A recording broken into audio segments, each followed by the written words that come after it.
Assalamualaikum warahmatullahi wabarakatuh. Alhamdulillah. Alhamdulillahi rabbil alamin. Lahul hukmu wa ilaihi turja'un. Ashhadu an la ilaha illallah wahdahu la syarika lah. Wa ashhadu anna Muhammadan abduhu wa rasuluh. Wa nusalli wa nusallim ala sayyidin nabiyil karim Sayyidina Muhammadanil amin wa khatamin nabiyyin wa ala alihi wa ashabihi ajma'in. Amma ba'd. Ayyuhal mu'minun, ittaqullah. Usikum wa iyaya bitaqwallah. Faqad fazal muttaqun. Di surah 95 kita menggunakan kitab Bahrul Madi jilid yang ke-13. Kita masuk bab majaa fi rahmatis sibyan, yaitu bab yang datang pada menyatakan belas kasihan kepada budak-budak kecil. Dalam keadaan masyarakat hari ini duk dera anak.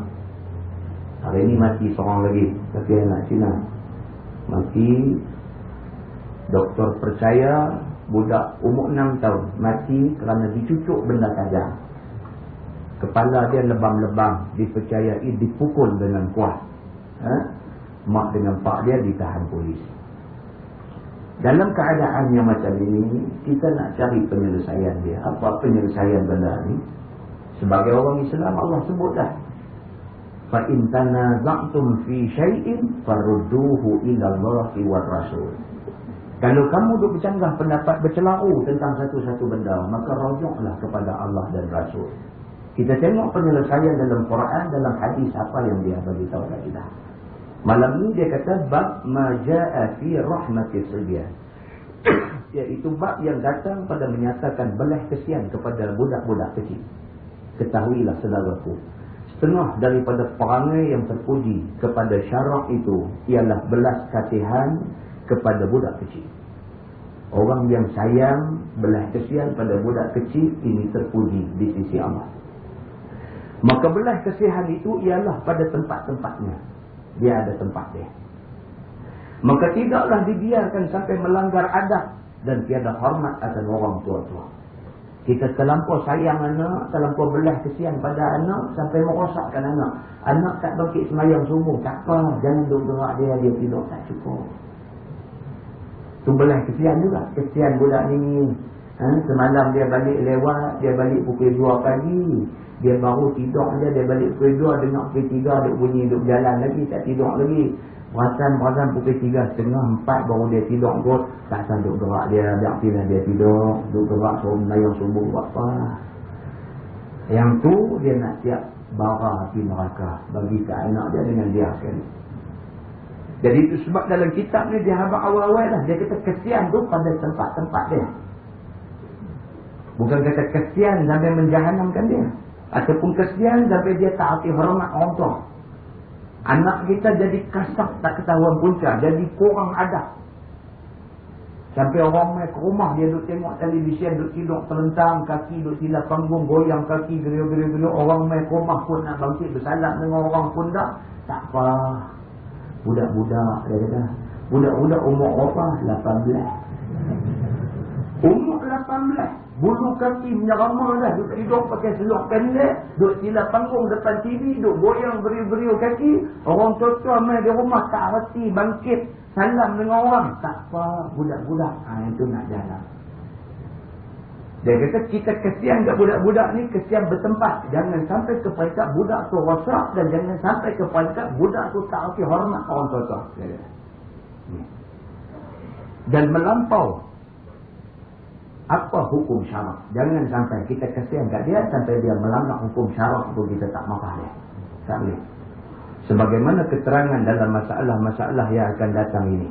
Dan sekarang dengar dalil yang menunjukkan atas suruh belas kasihan pada budak-budak kecil itu. Ialah hadis yang dikeluarkan oleh Abu Isa At-Tirmizi dengan katanya, An Anas bin Malik yaqul, Ja'a shaykhun yuridun nabiyya sallallahu alaihi wasallam, fa'abta'a al-qawmu anhu an yuwassa'u lah. Diriwayatkan daripada seorang sahabat bagi Nabi sallallahu alaihi wasallam yang masyhur dengan nama Anas bin Malik radhiyallahu anhu. Berkata ia, telah datang seorang tua yang menghendaki berjumpa dengan Nabi sallallahu alaihi wasallam. Maka di dalam kedatangan orang tua itu terlambat kaum bangun memberi kelapangan atau jalan ia masuk menghadap Nabi sallallahu alaihi wasallam. Apabila dilihat oleh Nabi akan yang demikian itu, maka ia pun memberi satu teguran kepada kaumnya, yakni sahabat-sahabatnya. Faqala Nabi sallallahu alaihi wasallam, "Laisa minna man lam yarham saghirana wa yuwaqqir kabirana."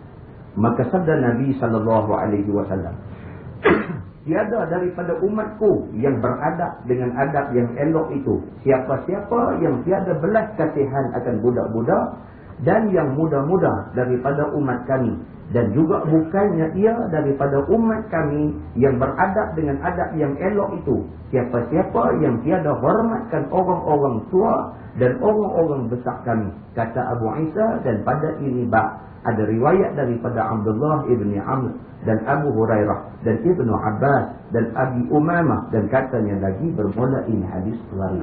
Ini hadis. Satu hari ketika Nabi duduk dengan sahabat dia ramai-ramai, tiba-tiba main satu orang tua. Tengah Nabi duduk bagi kuliah ilmu pada sahabat dia, tiba-tiba datang satu orang tua. Sahabat-sahabat Nabi ni mungkin tak perasan orang tua tu main. Mungkin tak perasan. Jadi semua kalau duduk tengok ke Nabi, tak tahu orang tua tu main. Jadi masing-masing duduk tengok ke depan lah. Dia orang tua tu nak main ke depan. Jadi mereka tak bagi jalan. Dia duduk kuih. Mereka nak lalu buat tak heran aja. Nabi tegur mereka. Nabi kata dekat sahabat dia, jaga, dia kata, di kalangan umat aku ini tidak dianggap orang tu akhlak dia elok kalau sekiranya dia taati hormat orang muda dan dia taati hormat orang tua. Maknanya orang Islam kena saling hormat menghormati. Orang muda kena hormat orang tua kena kasih dekat orang muda. Kena begitu. Ada setengah tempat, setengah masjid dia jadi berkelahi budak-budak muda dengan orang tua. Ini pun haru juga. Dia pun main panggil, minta ustaz tolong pergi ceramah di masjid kami kan. Yang main panggil ni budak. Kita tanya, mereka ni hampa semua jawatan kuasa masjid kan. Mereka kata, tak. Dia kata, nak kira pokok jawatan kuasa tu mampu mereka mereka buat apa. Cara jawab tu nampak dah berkelahi tu. Nampak dah. Kita kata tak boleh. Masjid ni lagu rumah lah. Dia ada orang yang memegang amanah pegang masjid ni. Orang yang pegang amanah tu nama dia jawatan kuasa masjid. Jadi nak panggil ceramah nak apa pun jawatan kuasa lah panggil. Tak apa kalau kami panggil pun tak apa. Tak boleh lah.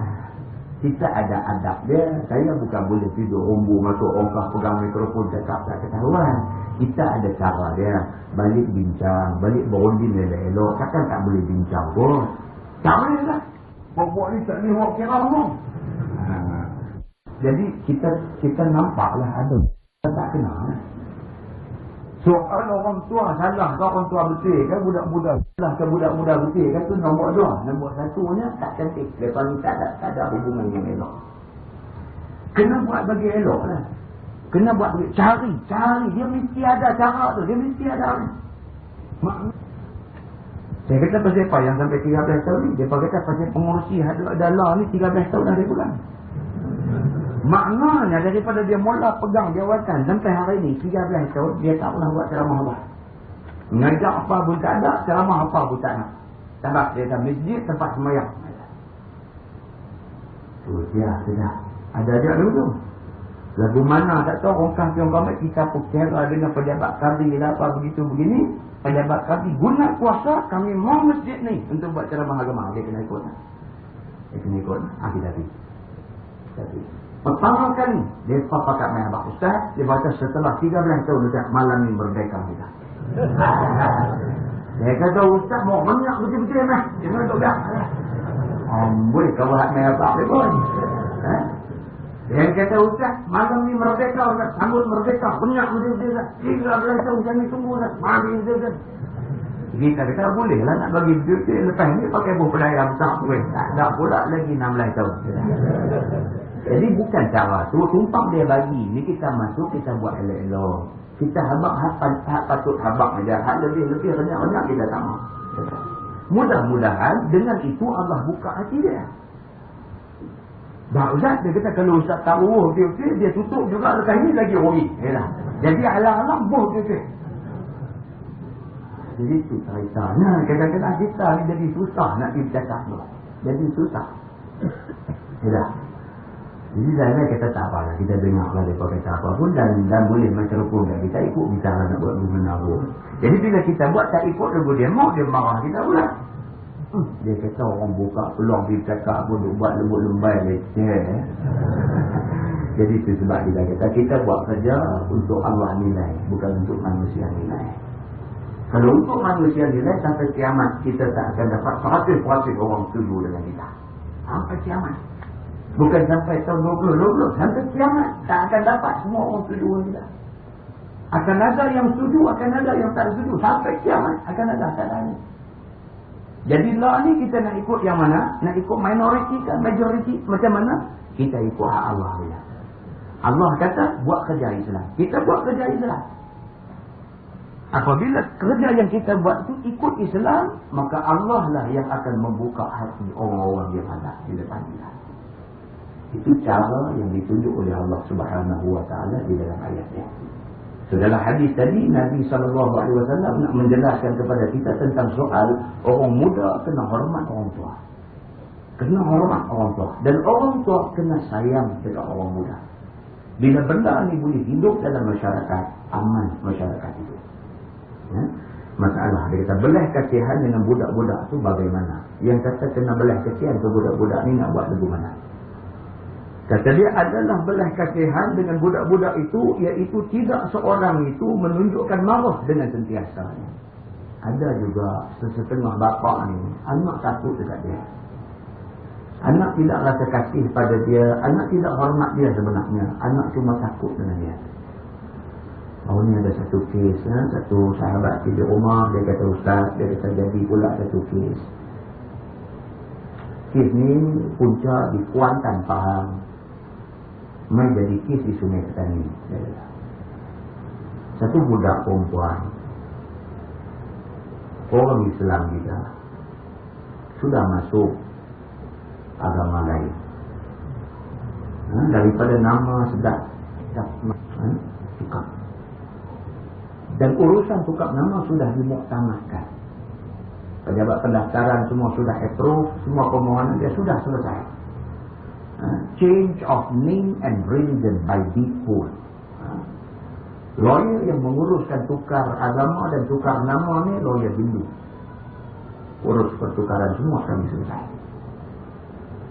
Bila benda ni jadi kes, pihak yang berwajib pergi jumpa budak ni dalam soal siasat dengan dia dan sebagainya, kita pujuk dia, kita nasihat dia, kita ingatkan dia betapa perlunya dia sayang Islam yang ada pada dia.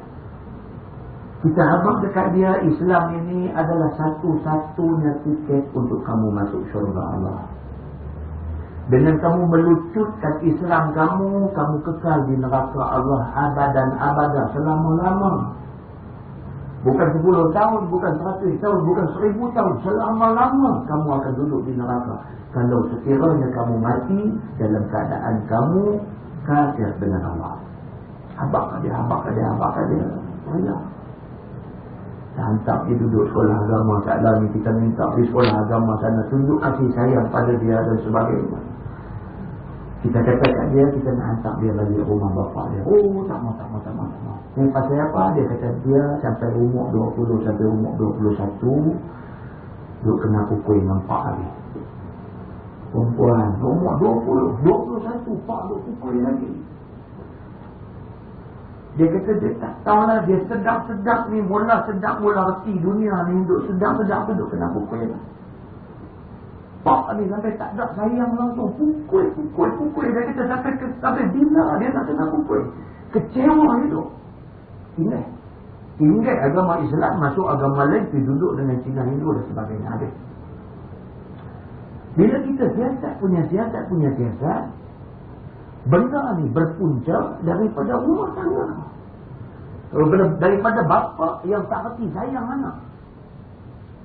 Yang ni agama sebut lama dah, 1400 tahun dulu Nabi Muhammad sebut benda ni. Pasal apa hari ni duk jadi benda ni? Yang sayang sangat, sayang sampai anak jahanam, agamanya jahanam, masa depannya jahanam, sayang sampai menjahanamkan anak. Hak cengih sampai jahanam pula. Islam tak suruh sayang sampai bagi rosak anak. Islam tak suruh cengih sampai bagi jahanam anak. Hak Islam suruh macam mana? Ni dia duk bagi tahu kat kita.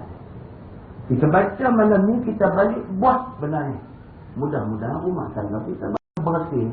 Dengan ikhlas untuk anak, kita cakap dengan penuh keinsafan, kesan dekat jiwa anak besar. Ustaz, dia kata besar. Saya dah cuba, saya berani cakap benar. Bila kita cek balik berapa ramai orang Islam kita hari ni yang buat macam tu.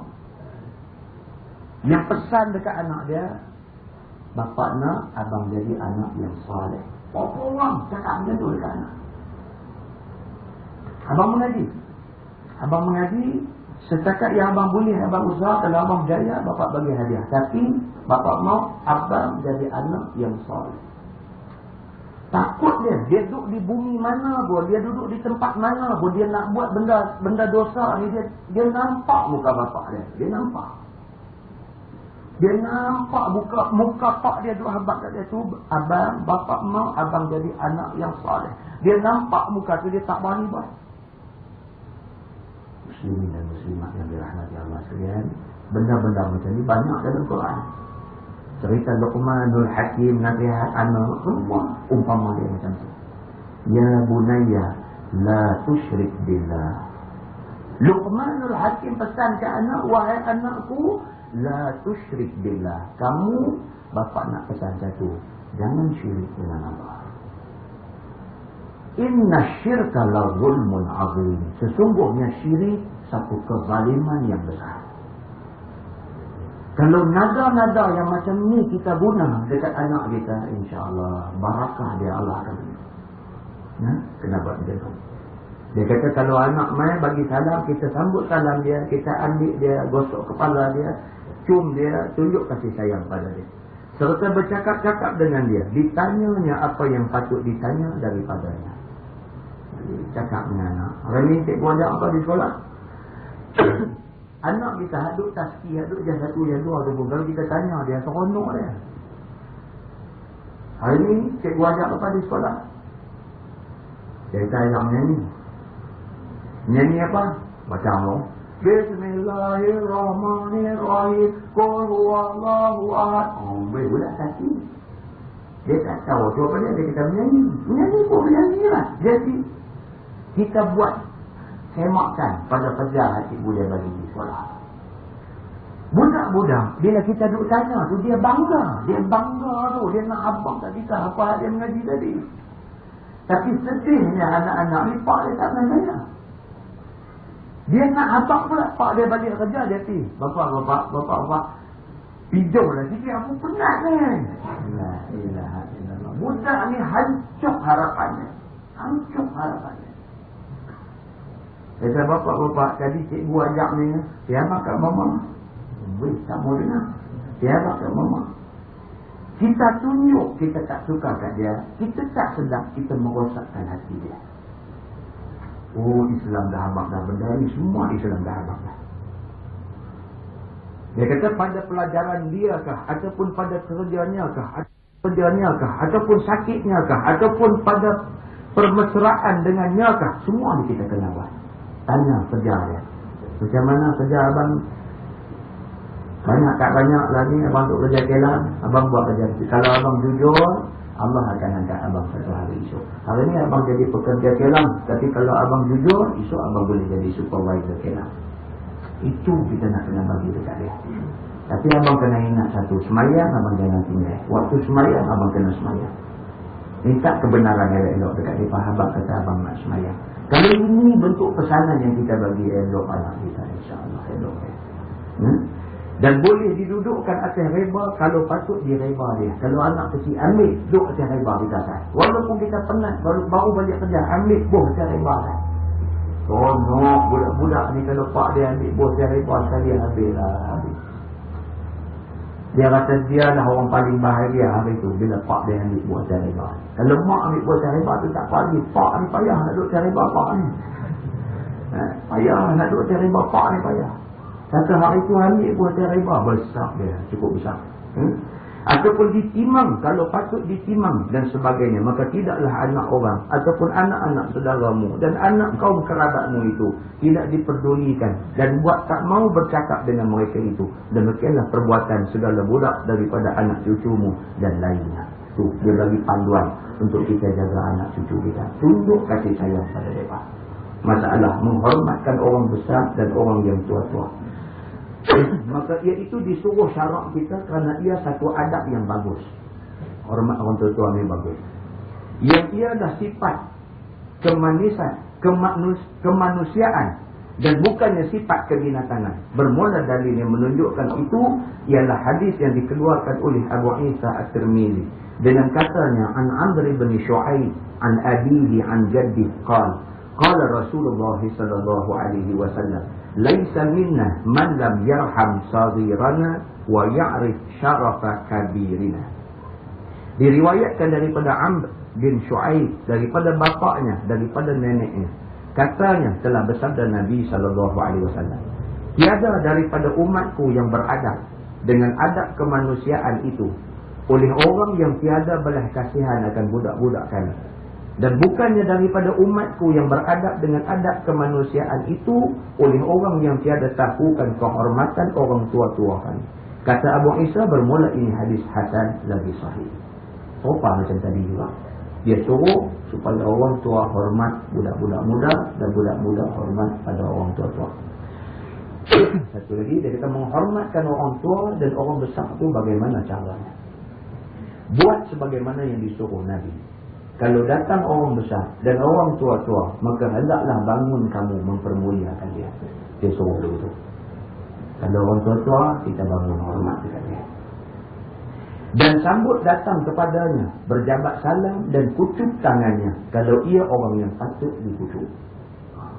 Cium tangan ni disuruh oleh syarak. Disuruh oleh syarak. Kita dengan ibu bapa, kita dengan orang alim, kita dengan orang tua yang terhormat, perilaku dia disunatkan kita cium tangannya. Sabit dengan hadis. Banyak hadis yang diriwayatkan di dalam Sahih Muslim, Sahih Bukhari, Sunan Abu Daud dan sebagainya, cerita tentang berjabat tangan dan juga cium tangannya. Di antaranya hadis daripada An Abil Khattab Qatadah qala qultu li Anas akanatil musafahatu fi ashabi Rasulillah sallallahu alaihi wasallam qala na'am atau kama qala, hadis riwayat Imam Bukhari. Kata dia, kata Qatadah, aku bertanya kepada Anas sahabat Nabi, apakah berjabat tangan itu merupakan amalan pada zaman Rasulullah? Jawabnya ya. Zaman Nabi salam itu amalan dia. Jumpa salam. Kemudian di dalam sebuah hadis lain,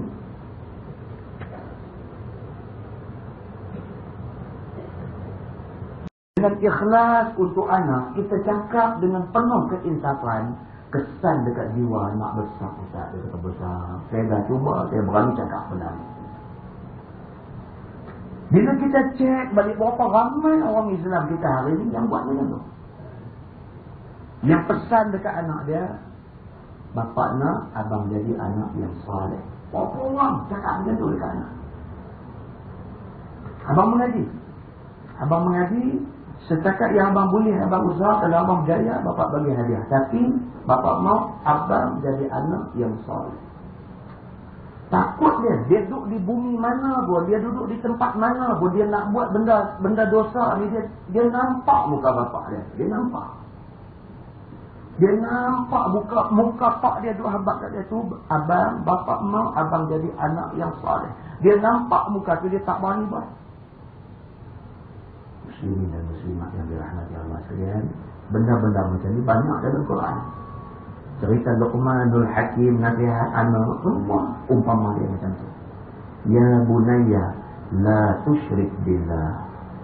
Luqmanul Hakim pesan ke anak, wahai anakku, la tusyrik billah. Kamu, bapa nak pesan satu, jangan syirik dengan Allah. Inna syirka la zulmun azim. Sesungguhnya syirik satu kezaliman yang besar. Kalau nada-nada yang macam ni kita guna dekat anak kita, insya-Allah barakah dia Allah akan. Nah, kenapa dia? Dia kata kalau anak mai bagi salam, kita sambut salam dia, kita ambil dia, gosok kepala dia, cium dia, tunjuk kasih sayang pada dia. Serta bercakap-cakap dengan dia, ditanyanya apa yang patut ditanya daripadanya. Jadi cakap dengan anak. Hari ni cikgu ajar apa di sekolah? Anak kita hadut taski, hadut jam 1, jam 2 tu pun, kalau kita tanya dia, seronok dia. Hari ni cikgu ajar apa di sekolah? Dia kata ayam nyanyi. Nyanyi apa? Baca Allah. Bismillahirrahmanirrahim. Qul huwallahu ahad. Oh, budak kaki. Dia tak tahu tu apa dia kita menyanyi. Menyanyi pun menyanyi lah. Jadi kita buat semakan pada kerja hati dia bagi di sekolah. Budak-budak, bila kita duduk tanya tu, dia bangga. Dia bangga tu. Dia nak abang tak kita apa dia mengaji tadi. Tapi sedihnya anak-anak ni, pak dia tak pernah tanya. Dia nak abang pula, pak dia balik kerja, dia pergi. Bapak, hijau lah sikit, aku penat ni. La ilaha illallah. Budak ni hancur harapannya. Hancur harapannya.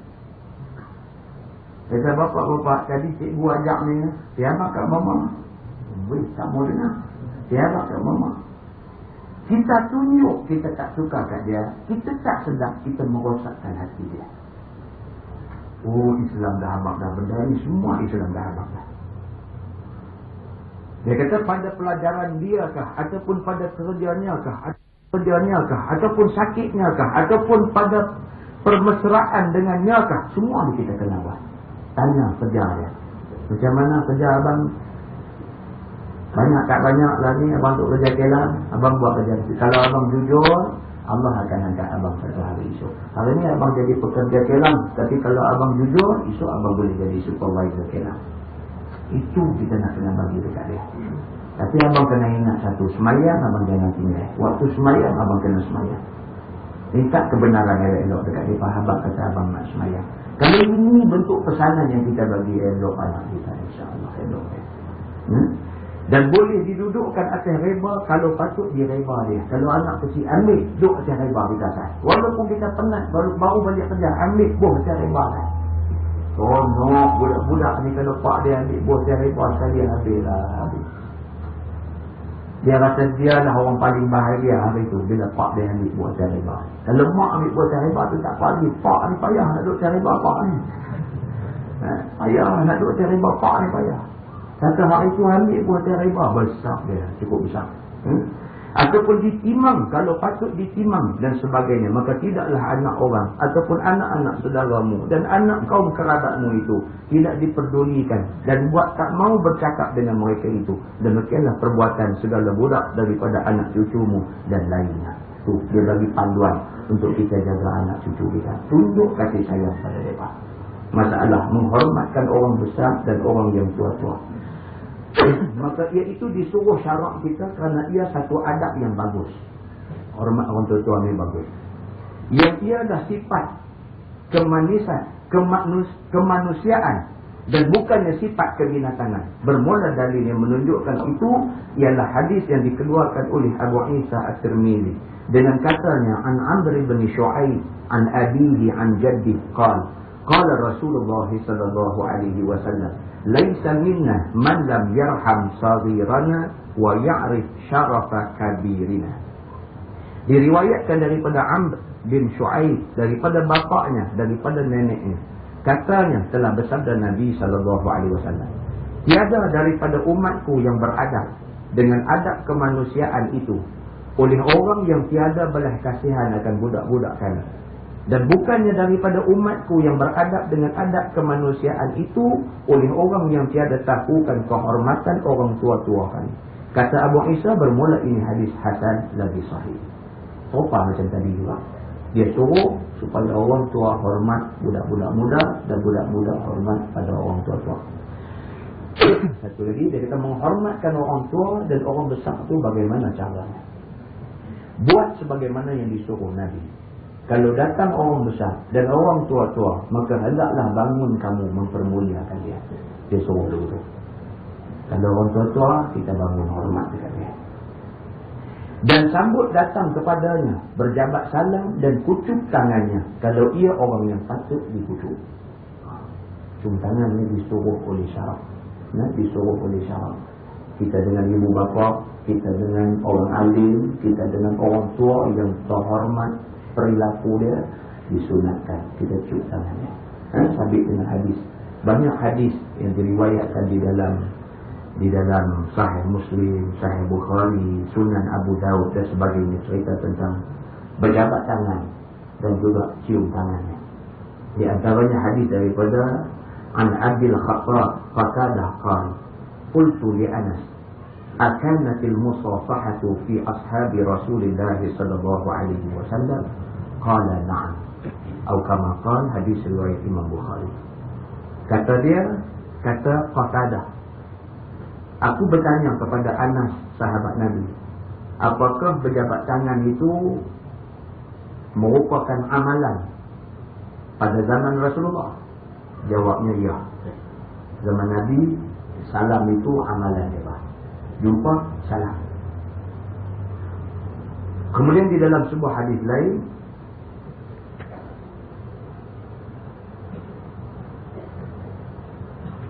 dia kata anhuma qisatun qala fiha fadanawna minan nabi sallallahu alaihi wasallam faqabbalna yadah atau kama qala, hadis riwayat Imam Abu Daud. Kata Ibnu Umar, kami dekat kepada Nabi sallallahu alaihi wasallam, kemudian kami mendataknya dan mencium tangannya. Peluk itu sunnah, tapi peluk ni sunnah kepada orang yang lama tak jumpa. Setiap hari jumpa dia tak suruh peluk. Main-main tadi peluk dah sekali, nak balik ni peluk pula kali ni. Sedap orang. Turun di masjid jumpa peluk lagi.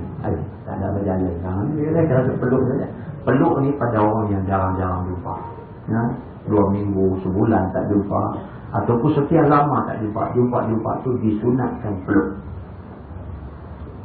Cium tangan ni disuruh selalu pada orang yang tertentu. Hadis tadi ni hujung kepada satu kisah yang berlaku pada sahabat Nabi. Dalam satu medan perang, sebahagian daripada sahabat Nabi yang terpengaruh dengan kempen orang-orang munafik. Dia terpengaruh dengan kempen orang munafik, dia lari daripada medan perang. Bila lari balik ke Madinah, duk merasa takut. Duk merasa kita lari ni merasa bersalah. Macam mana nak jumpa Nabi, muka nak bungkang mana, sedangkan Nabi tahu kita lari. Bincang sama-sama sahabat yang lari ni, dia kata lah macam ni lah, kita pergi juga jumpa Nabi, kita pergi mengaku salah depan dia, kita terimalah apa juga hukuman dia. Kalau dia tak mau memaafkan kita pindahlah, kita tak saduk dari Madinah ni. Kalau sekiranya dia terima, kita kekal di Madinah. Okey. Bila sampai jumpa Nabi, mereka kata apa? Terus, ya Rasulullah, kami orang yang bersalah, kamilah yang lari daripada perang itu. Nabi kata dekat mereka, sebenarnya kamu tidak bersalah, kamulah orang yang berjuang pada jalan Allah. Maksudnya Nabi kata, kamu yang lari daripada medan perang ni memang kamu salah, tapi kamu mai balik mengaku kesalahan, bermakna kamu orang yang berjuang lawan nafsu. Kalau ikut nafsu, kita bila buat salah ke orang, kita tak minta maaf lah. Pakai halai itu, aku nama nanti minta maaf, tak lah, sorry lah. Tapi orang yang melakukan kesalahan sanggup mengaku salah dan minta maaf. Ini orang yang berjuang lawan nafsu. Bila sahabat ni pergi jumpa Nabi, dia kata, "Ya Rasulullah, kami bersalah kerana kami lari daripada medan perang." Nabi kata, "Tak, kamu tidak bersalah. Bahkan kamulah orang yang berjuang." Sahabat dengar jawapan Nabi tu, jawapan yang mereka tak sangka sama sekali. Tak kata apa dah. Tunggu, peluk Nabi. Peluk Nabi, cium tangan Nabi. Kerana seronoknya mereka, kerana mereka duk sangka Nabi nak hukum mereka, tiba-tiba Nabi kata mereka tak salah. Sama kisnya apabila Nabi hijrah daripada Mekah ke Madinah, daripada Madinah masuk balik Mekah dengan kekuatan tentera. Walaupun tidak berlaku tumpah darah, tapi Nabi masuk pula tu, masuk dengan hebat. Kafir Quraisy tunduk pada kehebatan Nabi. Masing-masing surrender, serah diri, mai tunduk di depan Nabi dalam keadaan hina. Mereka kata, "Ya Muhammad, kami serahlah urusan kami pada kamu. Kalau kamu hukum, kami terima hukuman itu. Kalau kamu maafkan kami, maka itu satu kurniaan bagi kami." Mereka duduk nampak kata Nabi kata pancung. Tiba-tiba Nabi tidak pancung mereka, bahkan Nabi lepas mereka. Oh, itu satu kurniaan yang besar, satu keputusan yang mereka tak sangka. Dengan sebab Nabi buat macam tu, ramai lagi masuk Islam selepas itu. Cara yang ditunjuk oleh Nabi SAW. Keras, kalau lawan dengan keras, pecah jahanam habis semua. Tapi kalau keras, kita lawan balik dengan penuh hormat dan lembut. Orang yang mulanya tadi keras, dengan sendirinya dia rasa bersalah pada diri dia. Dan itulah yang ditunjuk oleh Nabi SAW. Kecuali dalam menghadapi golongan kufar, Nabi tak ada nak lembutnya. Dia pukul semacam. Bagi orang yang terus melawan. Baik. Jadi dia cerita tadi bagaimana kita nak menghormati orang tua. Dan apabila sudah masuk ia dalam majlis, maka hendaklah kemukakan akan dia pada tempat duduk dan bercakap. Kalau orang tua main, bagi dia duduk. Genjak-genjak bagi dia duduk. Janganlah yang muda-muda itu bercakap dan membuka mulut pada satu perkara, melainkan dengan minta izin lebih dahulu. Ni orang tua kita kata, budak ni duduk menyampuk pula. Yang tu, hormat orang tua. Orang tua cakap, kita duduk senang. Dia tanya kita cakap. Tidak kita duduk pulun minta dia penyanyi. Tak boleh. Jangan dibuat apabila orang tua-tua bercakap sama-sama dengan orang tua dan datang kamu dan memotong di tengah cakapnya. Kita main-main terus cinta masuk. Dia paduk sembang elok-elok, kita cinta main tu boleh tak kita? Jangan. Maka itu satu perkara yang jahat ada. Dan jangan kau keraskan suara dan berbangkang dengan dia. Hidup keling orang tua tak ada guna. Hidup keling dengan dia tak ada satu faedah. Patut engkau terima cakapnya, maka terimalah dengan manisnya. Dan jika tak patut dan tidak menerima pada akal, jika tidak kamu berupaya menerangkan salahnya dengan secukupnya, baiklah engkau diam, dan jika berkuasa kamu menerangkan, maka pinta berkata-kata dengan izinnya. Bercakap dengan orang tua. Kita tak setuju tu hak dia ada kata tu. Tua ada bangkang kata-kata. Kalau kita kata tak, ni tadi saya betul mengaji dulu. Hang mengaji apa? Hang mengaji apa hari? Duduk dia sebelah. Berarti dia nak menang habis. Macam tu sudah. Hang mengaji apa hari? Aku makan garam dulu pada hang. Oh, kita pula dah pijapang telinga. Awak garam dulu masih pada garam larang. Tak lagi. Sebagai habis semua lah. Tak nak buat dulu. Bila nampak angin dia tinggi, kita bagi jalan. Ambil ni, hang nak menang ambil ni. Dia dah, kita bagi jalan kat dia. Lah, dia kata lah kat dia. Nak menang ambil. Kali pula lepas tu. Dah lah kata nak menang ambil. Buat satu tu lah. Dah dia kata. Ya. Dengar bagi fikir lima. Ataupun kalau kita boleh minta izin, dengar dia bercakap habis lah. Kalau boleh saya tambah sikit. Bukannya ini. Supaya itu saya pergi mengaji dengar dia kata lagu ni. Kalau dengar dia dengar, kita apa? Bagi dia. Kalau dia potong boleh, ambil tangan. Jangan duduk bergelut dengan dia. Dia kata begitu. Jadi jaga, jangan sampai rosak keadaan. Dia kata Imam Ghazali dalam Ihya, setengah daripada kesempurnaan menghormatkan orang yang tua-tua itu dan membesarkannya ialah tidak bercakap di hadapannya, melainkan dengan izinnya. Imam Ghazali kata, di antara tanda kita hormat orang tua, kita tak bercakap, melainkan dengan izinnya. Itu apa nama dalam hadis. Dia pernah cerita dulu seorang sahabat, bapak dia jalan main jumpa Nabi. Bila sampai dekat Nabi, Nabi tanya sahabat yang muda. Nabi dia kan, man hadha rajul, siapa ni laki-laki ni? Dia kata, hadha abi, ni bapak saya. Nabi berkata, anama, kalau dia bapak kamu, jangan kamu berjalan depannya. Wala taq'ud qablah, kamu jangan duduk selagi dia tak dapat tempat duduk. Wala tastasibbulah, jangan kamu jadi puncak orang maki bapak kamu. Nabi bersayang macam tu dekat sahabat dia. Jadi kalau kita tengok, banyak sebenarnya adalah hadis yang menerangkan tentang perkara ini. Wallahu a'lam. Muslimin dan muslimat yang dirahmati Allah sekalian, di dalam ayat Al-Quran Allah Subhanahu wa ta'ala sudah ingatkan kita tentang golongan yang memakan harta anak yatim ini. A'udzubillahi minasyaitonir rajim. Alladzina ya'kuluna amwalal yatama zulma innama ya'kuluna fi butunihim nara wa sayaslawna sa'ira. Shadaqallahul azim. Maksud dia, orang-orang yang memakan harta anak-anak yatim, mereka makan harta anak yatim ini zulma, dengan cara zalim. Innama ya'kuluna fi butunihim nara, sesungguhnya mereka makan ketul-ketul api neraka ke dalam perut mereka. Wa sayaslawna sa'ira, mereka akan diletakkan ke dalam neraka sa'ir Allah Subhanahu wa ta'ala. Muslimin dan muslimat yang dirahmati Allah sekalian, dalam soal anak yatim dan harta anak yatim ini dibahaskan dengan detail oleh ulama. Ada setengah ulama mengingatkan kepada orang Islam yang suka makan kenduri arwah. Ada ulama yang ingatkan umat Islam yang suka makan kenduri arwah.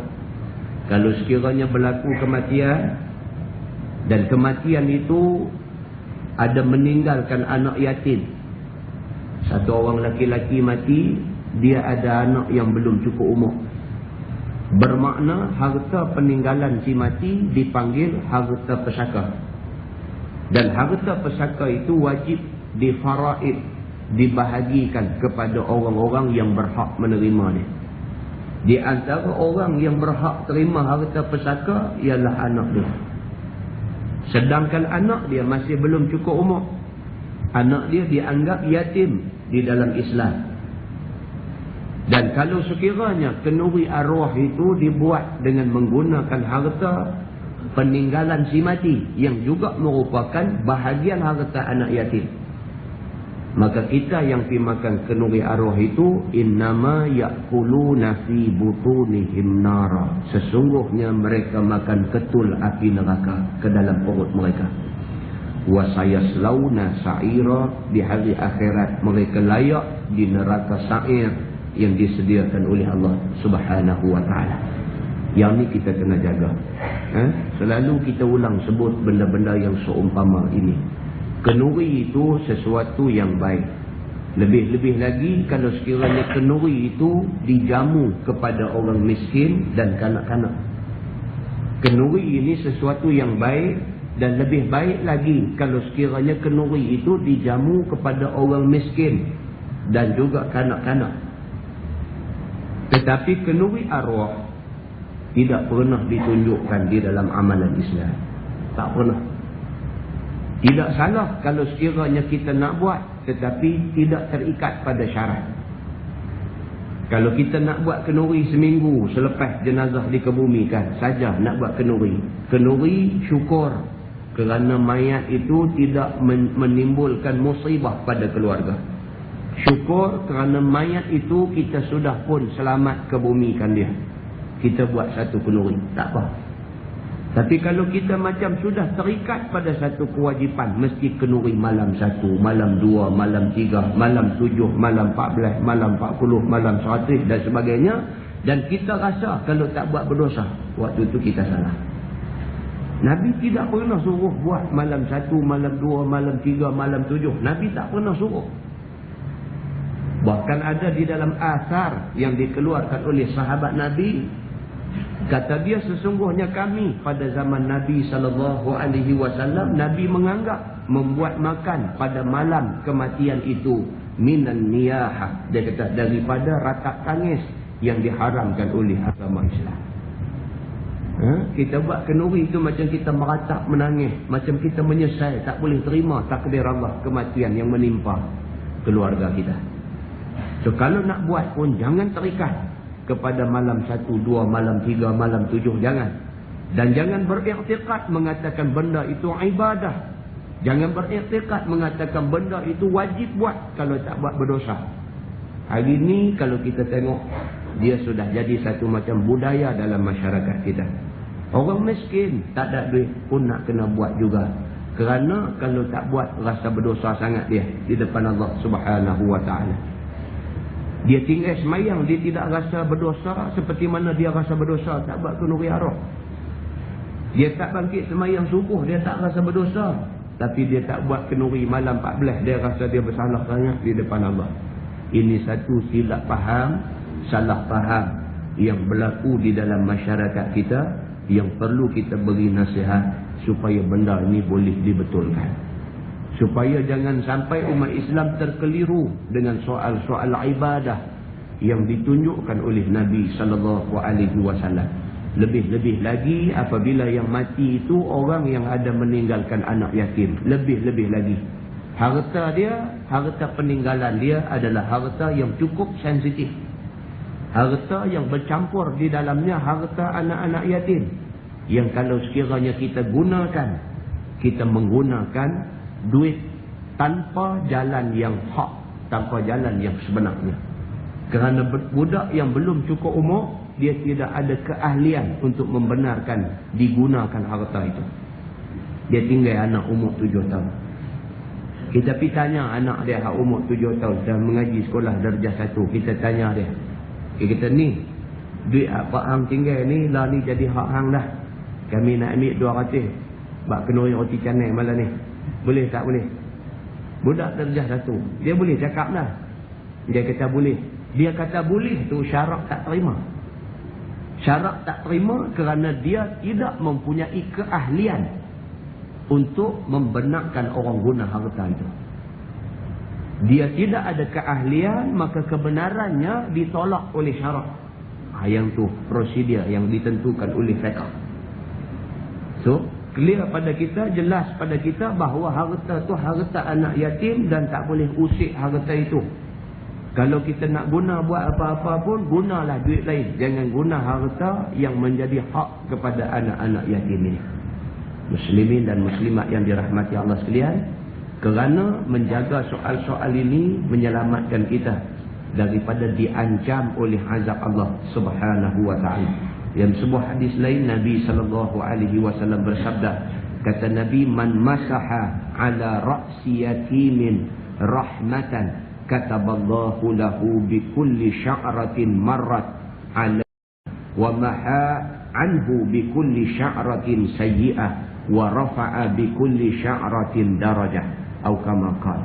Maksud dia, sabda Nabi SAW, barang siapa yang menyapu, yang mengusap kepala anak yatim, rahmah dengan penuh kasih sayang. Dia jumpa anak yatim, dia pegang kepala, pegang dengan penuh kasih sayang. Dia tahu budak ni tak ada ibu bapa. Dia boleh gambarkan bagaimana kalau anak dia, tak ada bini dia. Wali Islam hari Khamis lepas tunjuk cerita warga tua. Penghabis sekali itu anak 12 orang. Anak 12 orang, seorang pun anak tak mau belah dia. Bila orang tanya dia, pakcik ni anak berapa orang? Habak kata 12 orang, tak boleh habak dah, teriak dah. Sebab sayu rasa hati, anak tak mau belah. Punya dahsyatnya masyarakat hari ini, sifat rahmah tak ada. Tak berasa belah, tak berasa kesian. Beranak anak seorang mati, buh dalam beg kertas, buh duit RM50 digantung di pagar surau. Minta lah mana-mana orang yang duk pergi semayang ni, orang pergi semayang ni orang baik lah. Dah hampa baik sangat, hampa tolong kambuh anak tu. bagi 50 ringgit. Sifat rahmah tak ada dalam hati orang Islam hari ini. Tak ada sikit pun rasa kesian. Sedangkan seekor ibu burung ada rasa rahmah dalam diri dia. Dia tak sanggup pijak anak dia walaupun dia dalam kelaparan. Nabi sebut dalam hadis dia. Tiba-tiba manusia ni bila dia sesat, dia lebih teruk daripada binatang. Balhum adal, bahkan mereka lebih sesat daripada bahimatil an'am, daripada binatang ternakan. Maka sifat rahmah inilah yang ditekankan oleh Nabi SAW. Barang siapa dalam hatinya ada sikit sifat rahmah, hendaklah dibuktikan sifat rahmah, sifat kasih sayang itu pada anak yatim. Jumpa anak yatim, pegang kepala dia. Ingat dalam hati kita hari ni budak ni tak ada ibu bapa. Mungkin minggu depan anak kita tak ada ibu bapa. Mungkin minggu depan anak kita kehilangan kita. Mungkin minggu depan anak kita kehilangan tempat bergantung dia. Mungkin hari ni anak kita sebut aja nak apa, kita beli bagi. Minggu depan dia sebut, siapa pun tak kuasa nak bagi kat dia. Kalau semua orang Islam ada ingat benda yang macam ini, ada ingat bahawa benda ni benda yang boleh kena siapa-siapa juga, maka sudah tentu di kalangan umat Islam akan timbul rasa rahmah. Anak siapa pun dia tak kira, yang penting ini anak yatim, dia tidak ada kasih sayang ibu bapa. Kita berilah sedikit daripada kasih sayang yang ada dalam diri kita pada mereka ni. Kata Nabi SAW, barang siapa yang menyapu kepala anak yatim dengan penuh kasih sayang, kataballahu lahu bikulli sya'ratin marrat 'alaiha yaduhu hasanah. Allah Subhanahu wa taala akan tulis, akan catat baginya, bagi tiap-tiap rambut yang diusap itu satu hasanah. Dia pegang kepala budak tu sapu, selai rambut satu hasanah, satu kebaikan Tuhan bagi. Berapa helai rambut tu yang dia usap tu, setiap helai rambut itu dikira satu hasanah di sisi Allah Subhanahu wa taala kepada dia. Kata Nabi SAW, wa maha anhu bikulli sya'ratin sayyi'atan wa rafa'a bikulli sya'ratin darajah. Pada setiap helai rambut anak yatim yang dia sapu tu, Allah potong satu kejahatan yang dia buat, dan Allah angkat dia satu darjat mengikut helai rambut yang disapu oleh tangan dia tu. Muslimin dan muslimat yang dirahmati Allah sekalian, umat Islam ini sebenarnya, umat Nabi Muhammad SAW ini sebenarnya merupakan satu umat yang Allah bagi seluas-luas peluang untuk buat pahala. Kita umat Nabi Muhammad ini kena syukur banyak-banyak pada Allah berbanding dengan umat Nabi-Nabi dulu. Mereka tak dapat keistimewaan macam yang umat Muhammad dapat ni. Kita umat Nabi Muhammad SAW ini macam-macam peluang yang Allah bagi dekat kita untuk kita rebut, buat, dan Allah sediakan ganjaran yang besar di sisi dia. Jumpa anak yatim pegang kepala dengan penuh kasih sayang, setiap helai rambut diberi satu hasanah, setiap helai rambut dipotong satu sayyi'ah, satu dosa, dan setiap helai rambut itu Allah angkat darjat kita satu darjat tinggi di sisi Allah Subhanahu wa taala. Allah. Jadi yang baik itu daripada Allah, yang tidak baik itu daripada kelemahan dan kesilapan diri saya sendiri. Kita tangguhkan dengan tasbih kifarah dan suratul Asr. Subhanakallah,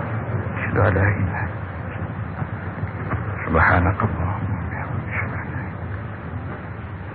subhanakallahumma bihamdika.